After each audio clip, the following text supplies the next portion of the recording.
Hello everyone, আসসালামু আলাইকুম। কী অবস্থা সবার? আমার অবস্থা তো আলহামদুলিল্লাহ অনেক বেশি ভালো। আজকে আমাদের কক্সবাজারের লাস্ট ডে। সো আমি সকাল সকাল ঘুম থেকে উঠে রেডি হয়ে ব্রেকফাস্ট করতে চলে এসেছি। তারপর আবারও রুমে এসে ফাইনালি একটু আধটু রেডি হয়ে মিররের সামনে দাঁড়িয়ে গেছি। বিকজ অফ মিররের সামনে ভিডিও করতে আমার অনেক বেশি ভালো লাগে, মানে একটু ঢং করতে আর কি। তো যাই হোক, আমরা আজকে চলে যাব বান্দরবন। সো আমরা কিন্তু রওনা দিয়ে দিয়েছি। আমরা প্রায় বান্দরবনের কাছাকাছি চলে এসেছি। যেহেতু দুপুরে ওইরকমভাবে খাওয়া হয়নি, এখন অলমোস্ট প্রায় বিকাল হয়ে গেছে। তো আমরা কিন্তু দুপুরে লাঞ্চ করছি, আর খাবারগুলো মোটামুটি ভালোই ছিল। আর এখানে একটা জিনিস আমার খুব ভালো লেগেছে, এখানে কিন্তু নিচে বসে খেতে হয়। তো ফাইনালি কিন্তু আমরা বান্দরবন চলে এসেছি। এইটা আমাদের হোটেল থেকে খুব বেশি একটা দূরে না। সো যেহেতু এইখানে পাহাড়ি বাজার বসেছে, পাহাড়িরা এখানে বিভিন্ন ধরনের জিনিস বিক্রি করছে, আর আমরা এখান থেকে তরমুজ আর আনারস কিনে খেয়ে নিচ্ছি। আমার কিন্তু পাহাড়ি আনারস খেতে অনেক বেশি ভালো লাগে, কারণ এটা অনেক বেশি মিষ্টি হয়। তো ফাইনালি আমরা হোটেলে চলে এসেছিলাম, আর আমি অনেক বেশি টায়ার্ড থাকার কারণে কোনো প্রকার ভিডিও করতে পারিনি। তো সকাল সকাল ঘুম থেকে উঠে গেছি। এখন অলমোস্ট 6:30 বাজে, আমাদের 7টা বাজে গাড়ি চলে আসবে। আমরা আজকে পুরা বান্দরবন, মানে পুরাটা না, যতটুকু সম্ভব ঘুরে দেখবো আর কি। এর জন্য ব্রেকফাস্ট করা খুব বেশি জরুরি। সো ব্রেকফাস্ট করে আমরা গাড়িতে উঠে গিয়েছি। এটাকে বলে চাঁদের গাড়ি। আমি কিন্তু লাইফের ফার্স্ট টাইম এই গাড়িতে উঠেছি। আমার এত বেশি ভালো লেগেছে, এত বেশি ভালো লেগেছে, আর এত পরিমাণ সুন্দর দৃশ্য, যেটা আসলে একদম মন চোখ সব জুড়িয়ে যায়। মাশাল্লাহ মাশাল্লাহ। তো আমরা আস্তে আস্তে পথিমধ্যেই এখানে ভোটার আইডি কার্ড দিতে হয় বা অনেক কিছু জিজ্ঞাসা করে। তো এখানে এসে দেখি একদম ফ্রেশ ফ্রেশ সব কিছু বিক্রি করতেছে, যেরকম তরমুজ, আখের রস, তারপর পেঁপের জুস, কাঁচা আমের জুস। সো এখান থেকে আমরা মোটামুটি কিছু খেয়ে নিলাম। আমরা আজকে সারাদিন শুধু ফলের উপরে ছিলাম। এখানে তরমুজটা এত পরিমাণ মিষ্টি ছিল, আমি তো ভাবছিলাম যে তরমুজের মধ্যে চিনি দিয়ে দিয়েছে। পর ওনারা বলতেছে যে না, এটা এরকমই মিষ্টি। তারপর আমরা চলে এসেছি, এটাকে কি বলে, চুম্বক পাহাড়ে। সো চুম্বক পাহাড় দেখার জন্য আমি এখন উঠে যাচ্ছি। আর কি বলবো, পাহাড়ে ওঠা কিন্তু অনেক বেশি কষ্ট, আর এত কষ্টের পরে যদি এইরকম একটা ভিউ দেখা যায়, মাশাল্লাহ মাশাল্লাহ মাশাল্লাহ। মানে কি বলবো, এই পুরা ট্যুরের মধ্যে শুধু আমার মুখ থেকে একটা কথাই বের হয়েছে যে মাশাল্লাহ, সুবাহান আল্লাহ। যে আল্লাহ তাআলা কত সুন্দর করে সব কিছু সৃষ্টি করেছে, তাই না? তো এইখানে আমি আর ভাবি ছবি তোলার জন্য দাঁড়িয়ে গেছি। তারপর ভাবলাম যে না, আমি একাও কিছু ছবি তুলি, ফেসবুকে দেওয়া যাবে। আর এই তো এইখানে দাঁড়িয়ে দাঁড়িয়ে আমি প্রকৃতি দেখতেছিলাম। মাশাল্লাহ, এত বেশি সুন্দর। যারা তো গেছেন তারা জানেন, আর যারা জানে তারা কিন্তু অবশ্যই যাবেন। অনেক রিলসে আমি কিছু কথা শুনি, সেটা টাকা বালিশের নিচে জমিয়ে না রেখে পুরো বিশ্ব ঘুরে দেখো, অনেক বেশি ভালো লাগবে। সো আমি কিন্তু এই কথাটার সাথে একদমই একমত। টাকা জমিয়ে কি হবে বলেন তো, যদি আমি সুন্দর সুন্দর দৃশ্যগুলো না দেখতে পারি, এত সুন্দর ভিউ আমি উপভোগই করতে না পারি। সো আমরা চুম্বক পাহাড় থেকে যখন বের হয়েছি, তখন একটা পাহাড়িদের বাজার পেয়েছি। ওইখানে এই লাল কলাটা দেখে তো আমি টাসকে খেয়ে গেছি, কারণ এই ধরনের কলা আমি আগে কখনোই দেখিনি। সো ওইখান থেকে আমি একটা কলাও খেয়েছিলাম।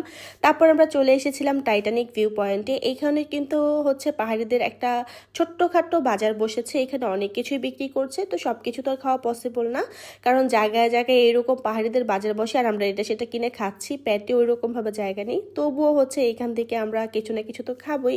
সো এখান থেকে আমরা পেঁপে কিনে খেয়েছিলাম, কাঁচা আম, আর ডাব খেয়েছিলাম, যেটা আপনারা একটু পরে দেখতে পাবেন।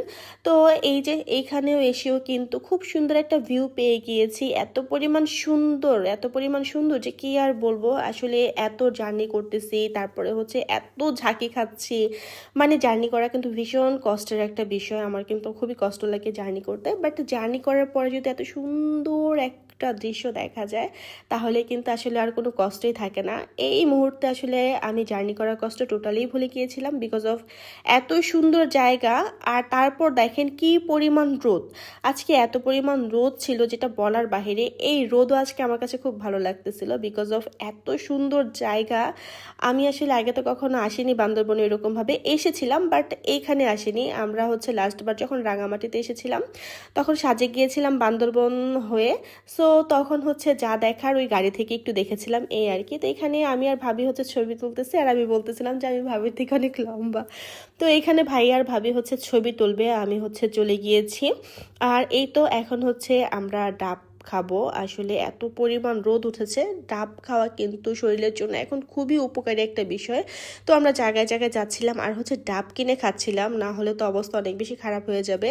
আর এখন আমরা চলে এসেছি ডাবল হ্যান্ড ভিউ পয়েন্টে। এই জায়গাটা তো আরো বেশি সুন্দর, মানে এত পরিমাণ সুন্দর যে একদম চোখ জুড়িয়ে যাচ্ছে।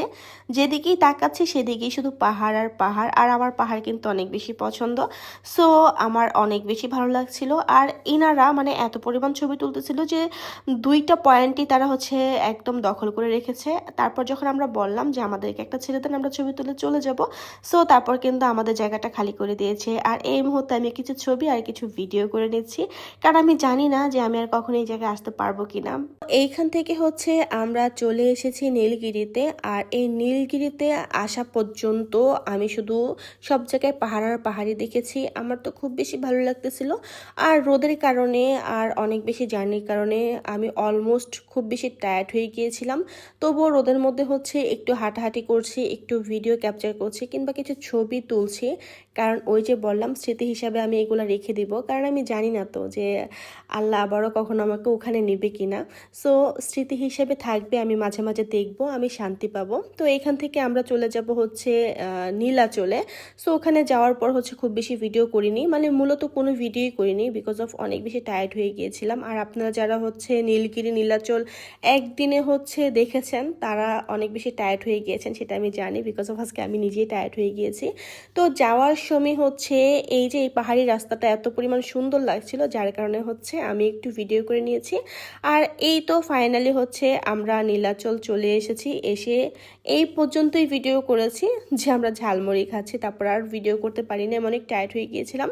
তো তারপর আবারও আমরা হোটেলে চলে যাই, ওইখান থেকে হচ্ছে ফ্রেশ হয়ে দেন হচ্ছে আমরা রওনা দেই হচ্ছে কর্ণফুলী টার্নেল দেখার জন্য। সো আমি কিন্তু লাইফে ফার্স্ট টাইম কর্ণফুলী টার্নেলটা দেখছি, আমার তো খুবই ভালো লাগছে, খুব খুব খুব সুন্দর হয়েছে, মাশাল্লাহ মাশাল্লাহ।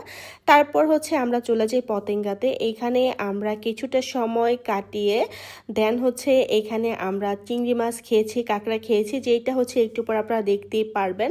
তারপর ঢাকার উদ্দেশ্যে রওনা দিয়ে দিয়েছি।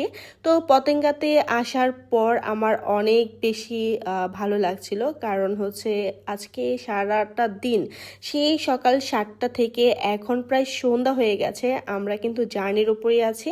তারপর আজকে আবার ঢাকায় ব্যাক করব, সো সারা রাত জার্নি করতে হবে। তবুও খুব ভালো লাগছিল, এত সুন্দর সুন্দর মোমেন্টগুলো আমি ক্যাপচার করতে পেরেছি, কিছু পিক তুলতে পেরেছি এর জন্য। সো এই যে আমাদের খাবারও হচ্ছে শুরু হয়ে গেছে, ওই যে বললাম কাঁকড়া তারপর হচ্ছে মাছ, এগুলো হচ্ছে আমরা খাবো।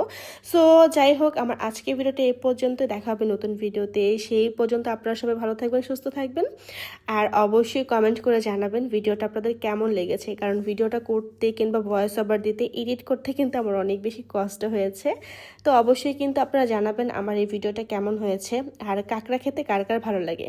তো যাই হোক, আজকের মতো এই পর্যন্তই। আল্লাহ হাফেজ, আসসালামু আলাইকুম।